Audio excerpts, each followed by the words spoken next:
నువ్వు చాలా శ్రమలు సహిస్తున్నావేమో, చాలా మాటలు సహిస్తున్నావేమో, చాలా నిందలు సహిస్తున్నావేమో, చాలా అపార్థాలు సహిస్తున్నావేమో, చాలా మంది యొక్క అనురాగ రాహిత్యాన్ని నువ్వు సహిస్తున్నావేమో, ఎవరికి కనబడకుండా తలుపులు వేసుకొని ఏడుస్తున్నావేమో, లేకపోతే నీ దిండుని నీ ముఖానికి అడ్డం పెట్టుకొని దిండంతా తడిచిపోయేలా ఏడుస్తున్నావేమో. Maybe you are so tired of the way people are treating you. ప్రజలు నిన్ను ఎలా చూస్తున్నారో, నీతో ఎలా ప్రవర్తిస్తున్నారో దాన్ని బట్టి నువ్వు అలిసిపోయావేమో. ఇంకెంతకాలం సహించాలి? ఇన్ని శ్రమలు ఎందుకని నువ్వు బాధపడుతున్నట్లయితే దేవుని వాక్యం చెప్తుంది, ఈ శ్రమలలో నువ్వు సహనం నేర్చుకుంటే నీవు ధన్యుడవు, ధన్యురాలివి. హల్లెలూయా. సహనము నేర్చుకున్నవారు, సహించిన వారు ధన్యులు. మీరు యోబు యొక్క సహనమును గూర్చి వింటే దేవుడు జ్ఞాపకం చేస్తున్నాడు.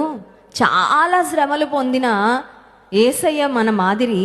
ఆ తర్వాత బైబిల్ గ్రంథంలో యోబు పొందిన శ్రమలు ఇన్ని కాదు. సహిస్తే ధన్యుడవు. శ్రమలలో సహించి దేవుని కొరకు నమ్మకంగా జీవిస్తే యోబు ఏ విధంగా 2 ఆశీర్వాదాన్ని పొందుకున్నాడో నిన్ను కూడా అట్టి విధంగా దేవుడు 2 ఆశీర్వదిస్తాడు. హల్లెలూయా.